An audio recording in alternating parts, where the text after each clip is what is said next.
특별한 날, 결혼기념일이었습니다. 마리아의 아버지는 마리아가 대중교통으로 도착하는 것을 보고 깜짝 놀랐습니다. 딸아, 엄마와 내가 준 차는 어디 있느냐? 왜 그렇게 왔느냐고 호기심을 보였다. 그녀는 목이 메인 채 낮은 목소리로 대답했습니다. 그녀의 남편은 어머니의 호화 여행 비용을 지불하기 위해 차를 팔았습니다. 아버지의 얼굴이 창백해졌지만 상황이 더 악화되기 전에 어머니가 개입해 화제를 돌렸다. 하지만 지금 내가 하고 싶은 이야기는 그런 이야기가 아니다. 먼저, 당신은 어디서 왔고 몇 살입니까? 시작해 봅시다.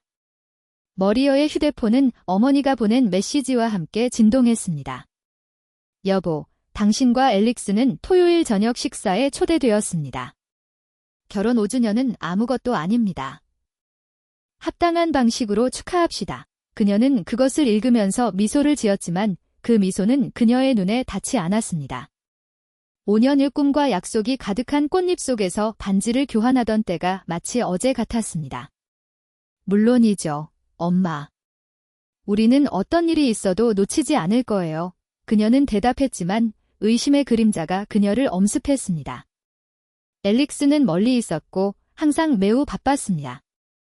밤새도록 컴퓨터에 붙어 야근을 하고 주말에는 결코 미룰 수 없는 친구들과의 신비한 약속을 했습니다. 그녀가 저녁 식사 중에 초대장에 대해 언급했을 때 그는 접시에서 눈을 떼지도 않았습니다. 토요일. 모르겠어요, 마리아. 파트너들과 중요한 회의가 있어요. 아주 중요해요 라고 그는 당연한 듯 말했다. 그녀는 마음이 조여드는 것을 느꼈다. 다시. 그녀보다 먼저, 그들보다 먼저 일이 닥친 것은 처음이 아니었습니다. 알렉스, 5년 남았습니다. 우리 부모님이 기다리고 계십니다. 그녀가 노력했지만 그는 마치 그녀가 끈질긴 아이인 것처럼 한숨을 쉬었습니다. 상황이 어떤지 알잖아. 내가 쫓아가지 않으면 누가 하겠느냐? 그것은 우리의 미래를 위한 일이다라고 그는 대답할 여지가 없는 어조로 주장했다. 그녀는 목구멍에서 타오르는 말을 삼켰습니다. 우리 선물은 어떻습니까? 나는 어떻습니까? 논쟁의 여지가 없었습니다. 그는 상황을 뒤집고 희생자 역할을 하며 그녀가 관심을 받고 싶어 한다는 이유로 이기적인 느낌을 갖게 만드는 방법을 가지고 있었습니다. 알았어, 그는 마음을 누그러뜨렸고 그의 목소리는 자신이 느꼈던 것보다 더 단호했다. 그럼 나 혼자 갈게. 그는 상관없다는 듯 어깨를 으쓱했다. 원하는 대로. 시댁 식구들을 안아주세요. 마리아는 다리가 떨린 채 테이블에서 일어났습니다. 침실에서 그는 침대 끝에 앉아 창밖으로 어두워지는 하늘을 바라보고 있었다. 알렉스와 함께한 그녀의 삶은 극장 세트가 되었습니다. 겉으로는 완벽한 결혼이었습니다. 그 안에는 나날이 커져가는 공허함이 있었다. 그들이 함께 엮은 꿈에는 무엇이 남았나요? 토요일에 그는 가슴에 무게가 실린 채 일어났습니다. 그녀는 슬픔을 감추기라도 하듯 부드러운 톤의 심플하면서도 우아한 모델의 드레스를 신중하게 선택했습니다. 선물은 이미 포장되어 있었습니다.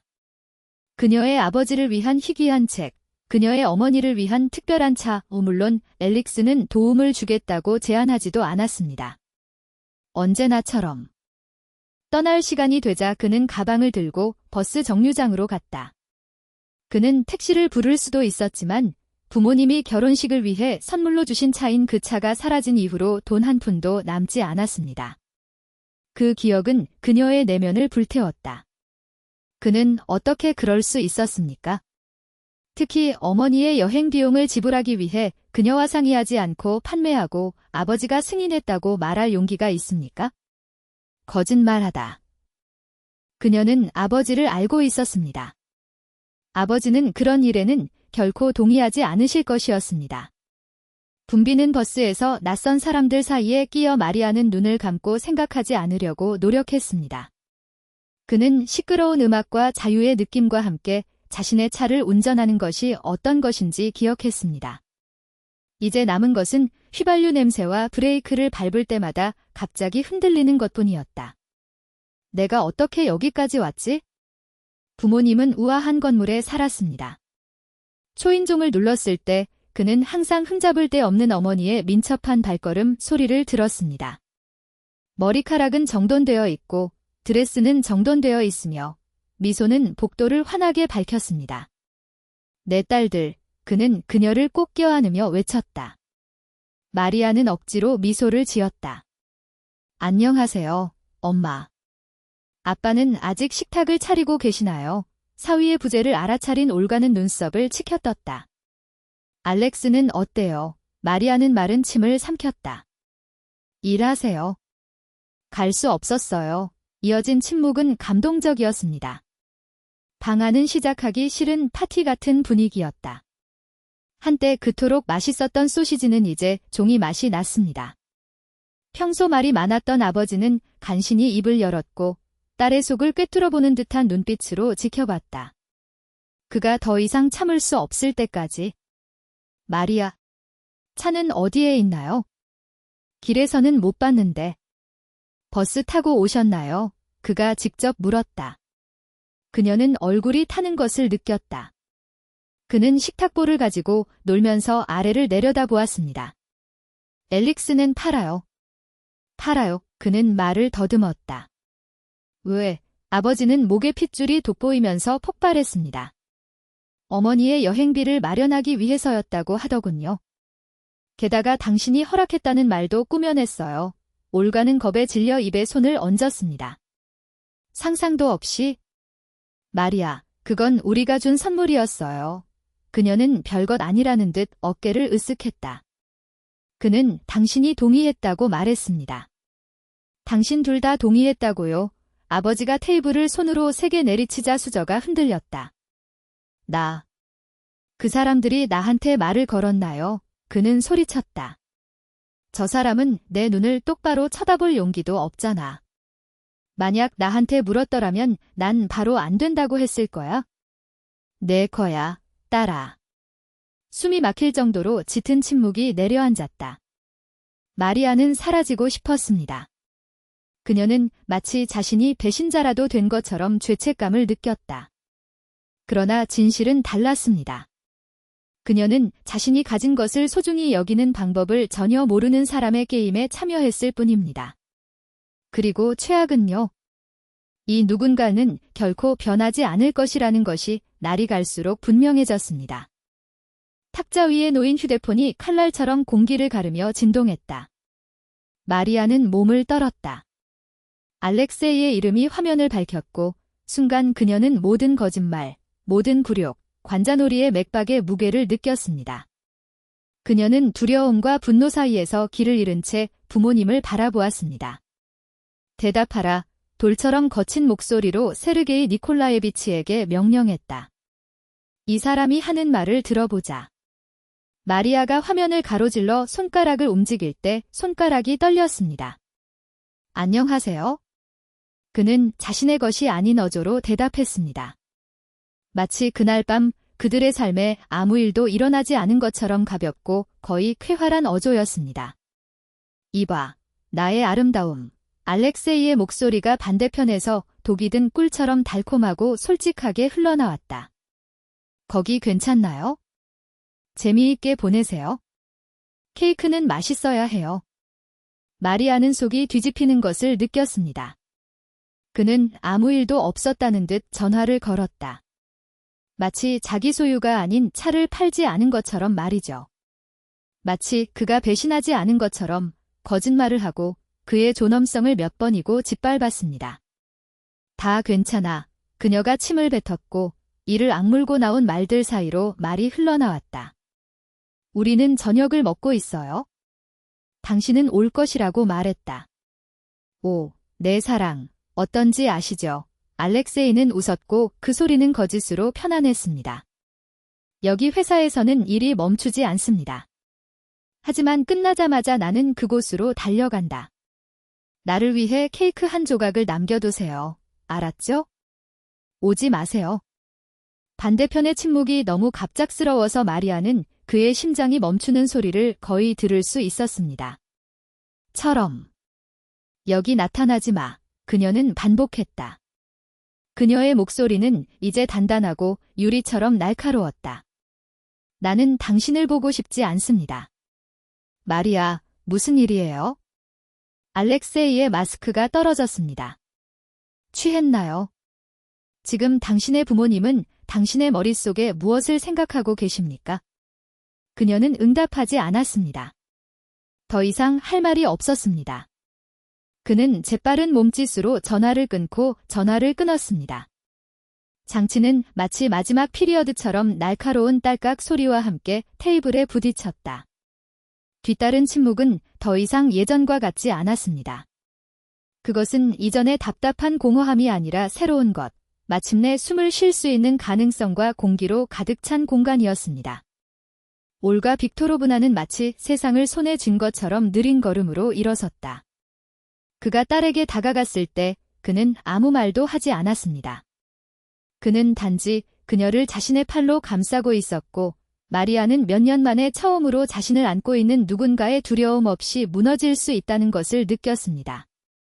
불쌍한 내 딸아, 그녀의 어머니는 어렸을 때 그랬던 것처럼 손가락으로 그녀의 머리를 쓰다듬으며 속삭였다. 어떻게 그렇게 오랫동안 이 모든 것을 참았나요? 마리아는 눈이 뜨거워졌지만 척추는 곧게 펴진 채 걸어갔습니다. 더 이상 참을 수 없어요, 엄마. 그가 도착한다. 올가 빅토로브나는 슬픈 미소가 아니라 조용한 승리의 무게를 짊어진 미소를 지었습니다. 알아요, 딸, 알아요. 그러자 마치 마법이 풀린 듯 마리아는 자신 안에 무언가가 깨어나는 것을 느꼈습니다. 그것은 분노가 아니었습니다. 그것은 고통이 아니었습니다. 그것은 어둠 속에서 불꽃처럼 자라나는 새로운, 거친 힘이었다. 그녀는 더 이상 5년 전 알렉세이의 약속을 믿었던 순진한 소녀가 아니었습니다. 삶은 강제로 그녀를 조각했고, 이제 그녀는 자신을 다시 쓸 준비가 되었습니다. 세르게이 니콜라예비치는 일어섰고, 그의 움직임은 느리고 엄숙했다. 그가 테이블로 돌아왔을 때 그의 손에는 두꺼운 폴더가 들려 있었는데 그 폴더는 샹들리에의 노란빛에 반짝이는 새틴 리본으로 묶여 있었습니다. 그는 거의 의례적인 듯한 몸짓으로 그것을 마리아 앞에 놓았습니다. 마셴카, 올가 빅토로브나의 목소리가 떨렸다. 그러나 나약함 때문은 아니었다. 대답을 용납하지 않는 결의 때문이 아니었다. 우리와 당신 아버지는 당신이 소비하는 모습을 지켜보았습니다. 우리는 그 사람이 당신을 어떻게 대했는지 보았습니다. 그녀는 마치 알렉세이의 이름이 혀를 떼인 듯 잠시 멈췄다. 그가 당신을 어떻게 평가절하 했는지. 세르게이 니콜라예비치는 고개를 끄덕였다. 그의 관절은 하얗게 굳어 있었다. 마리아를 바라보는 그의 눈은 분노와 사랑이 뒤섞인 빛으로 빛났고 그녀는 이를 삼키기 힘들었습니다.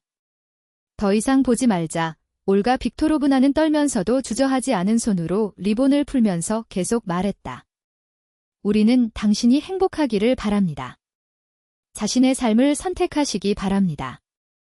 그녀는 폴더를 열었습니다. 마리아는 즉시 공식 편지지와 인장, 서명을 알아보았습니다. 그러나 그녀가 본 것은 그녀를 숨막히게 만들었습니다. 내 거야. 그의 어머니가 그에게 문서를 밀며 말했다. 새 집에 대한 증서. 집. 마리아는 깜짝 놀라며 반복했습니다. 무슨 집? 올가 빅토로브나는 아파트에서 목소리가 끊기며 설명했다.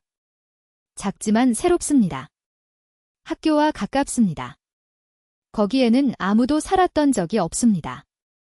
생일 서프라이즈였어야 했는데 그녀는 입술을 오므린 채 고개를 끄덕이는 남편을 바라보았습니다. 하지만 오늘 일어난 일 이후로 우리는 더 이상 기다릴 수 없었습니다. 마리아는 악수를 하며 서류를 받아들었습니다. 편지는 그의 눈앞에서 춤을 추었지만 한 문구가 명확하게 눈에 띄었습니다. 소유자, 머리어 서가이에브너 포코버. 조항이 없습니다. 조건이 없습니다. 오직 당신뿐입니다. 엄마, 아빠. 목소리가 갈라졌습니다. 왜? 당신이 자유로워질 수 있도록 올가 빅토로브나는 뻔뻔하게 눈물을 흘리며 대답했습니다. 무슨 일이 일어나더라도 항상 자리가 있을 것임을 알려드립니다. 당신이 사랑받고 당신 자신을 소유하게 될 당신만의 장소. 세르게이 니콜라예비치가 다가와 딸의 어깨에 강한 팔을 둘렀다. 너는 다시는 그 사람에게 의지하지 않을 것이다, 꼬마야. 다시는. 인생은 순조롭게 진행되고 있었고 그녀는 그럴 준비가 되어 있었습니다. 마리아는 약속처럼 주머니에 새로운 삶의 열쇠를 담아 택시를 타고 집으로 돌아왔습니다. 아파트는 언제나와 같은 우울함과 값싼 담배의 매캐한 냄새로 그녀를 맞이했습니다. 마치 알렉세이가 담배를 피우라고 고집했던 것과 같은 냄새가 그가 남긴 공허함을 가릴 수 있다는 듯이 말입니다. 그녀는 아주 작은 소리에도 오랫동안 죽어있던 무언가가 깨어날 수 있다는 듯이 조심스럽게 문을 닫았습니다. 알렉세이는 소파에 누워 있었고 그의 눈은 텔레비전에 고정되어 있었는데 그곳에서 축구 경기의 조용한 영상이 무의미하게 번쩍였다. 그녀가 들어갔을 때 그는 돌아보지도 않았습니다. 집에 왔어요. 마리아는 계산된 속도로 코트를 벗으며 말했습니다. 알겠습니다. 그는 화면에서 시선을 떼지 않은 채 투덜거렸다. 방문은 어땠나요? 그 질문은 의무처럼 들렸으며 그가 관성으로 반복한 대본이었습니다. 마리아는 말하지 않은 모든 말의 무게를 느끼며 한숨을 쉬었습니다. 나는 그냥 누워서 눈을 감고 모든 것을 지우고 싶었습니다. 과거, 거짓말, 진실을 보는데 너무 오랜 시간이 걸렸던 수치심.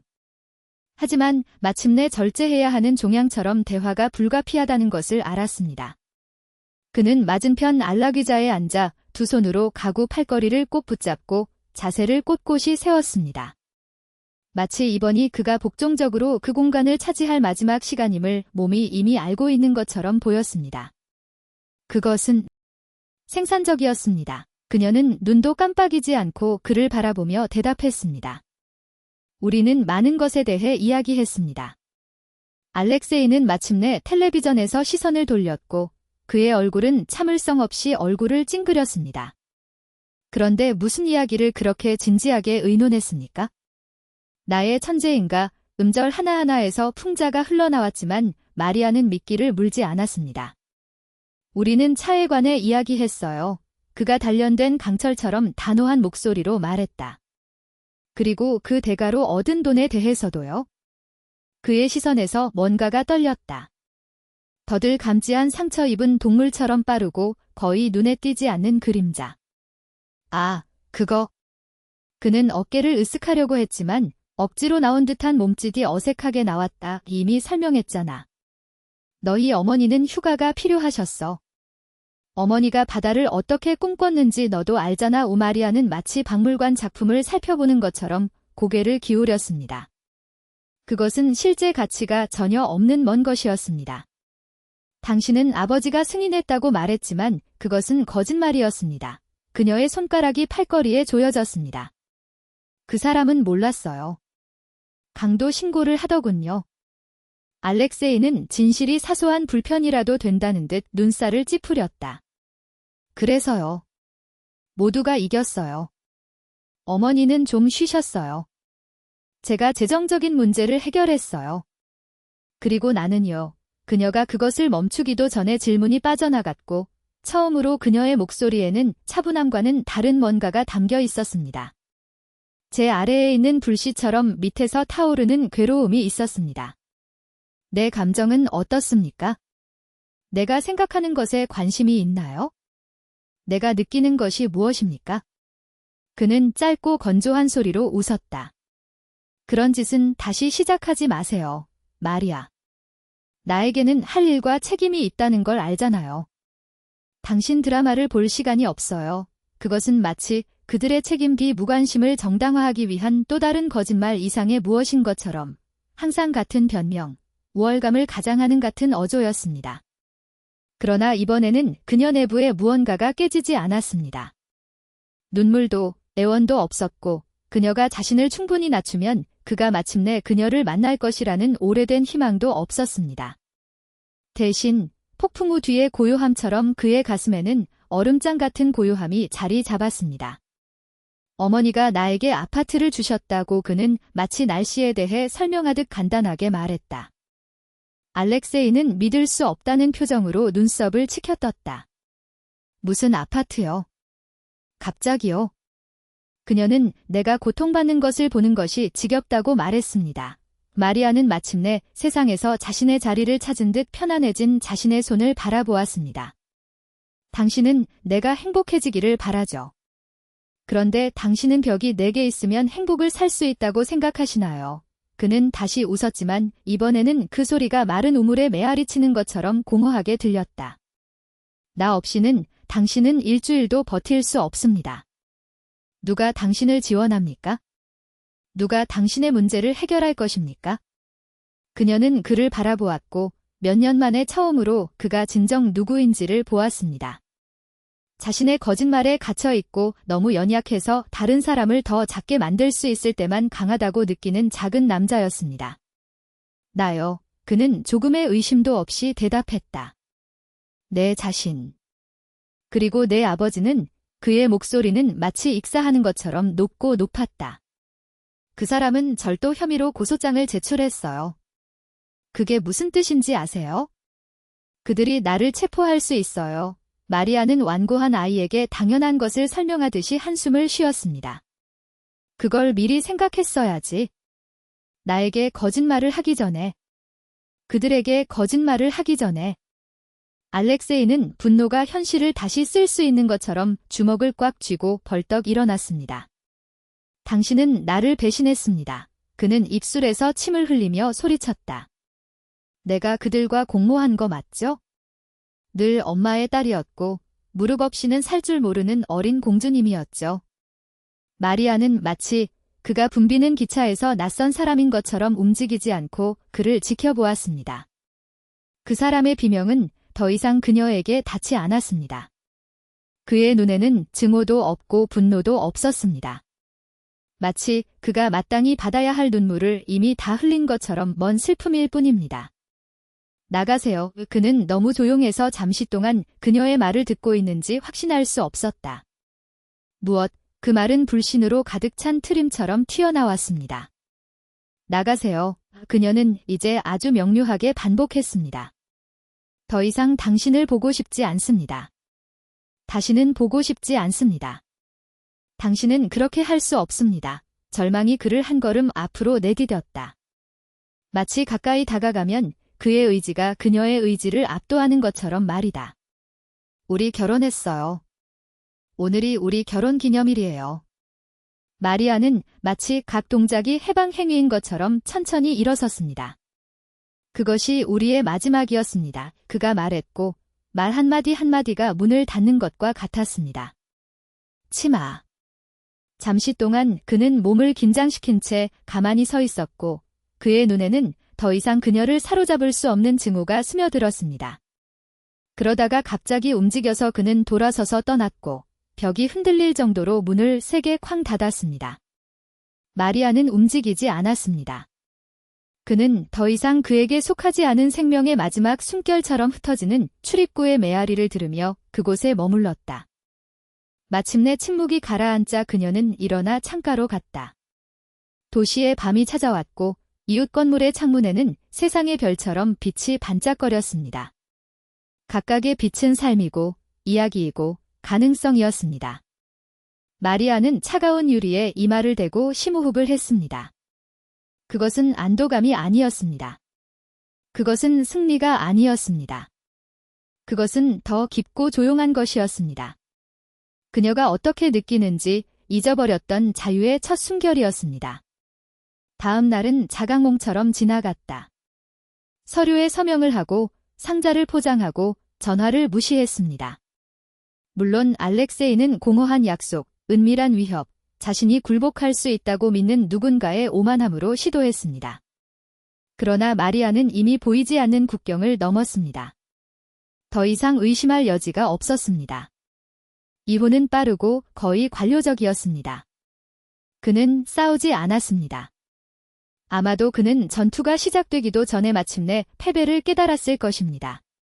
모든 것이 공식적으로 끝난 날 아침, 마리아는 지금은 자신의 소유가 된 건물을 혼자 떠나 주차장으로 걸어갔습니다. 그녀가 선택하고 비용을 지불한 작고 우아한 자동차가 있었습니다. 그는 운전석에 올라 열쇠를 꽂고 돌렸습니다. 부드러운 굉음과 함께 엔진이 살아났고 그의 심장은 그 리듬에 맞춰 두려움이 아니라 황홀경에 가까운 감정으로 질주했습니다. 음악을 켰습니다. 내가 좋아했던 노래, 알렉세이가 옆에 있을 때 절대 크게 들을 수 없었던 노래? 그는 기어를 넣고 떠났고 바퀴는 책의 페이지를 넘기는 것처럼 아스팔트를 뒤집었습니다. 도시는 유리창 너머로 행진했다. 그녀가 이미 알고 있던 거리들이 마치 더 밝은 색으로 칠해진 것처럼 지금은 달라 보였다. 마리아는 천천히 운전하며 새로 태어난 독립의 순간을 만끽했습니다. 목적지가 없었습니다. 의무는 없었습니다. 가능성이 가득한 열린 길, 그리고 오랜만에 처음으로 그녀가 무언가로부터 도망치는 것이 아니라 어딘가로 가고 있다는 흔들리지 않는 확신. 그것은 시작이었습니다. 그리고 이번에는 그녀가 운전석에 있었습니다.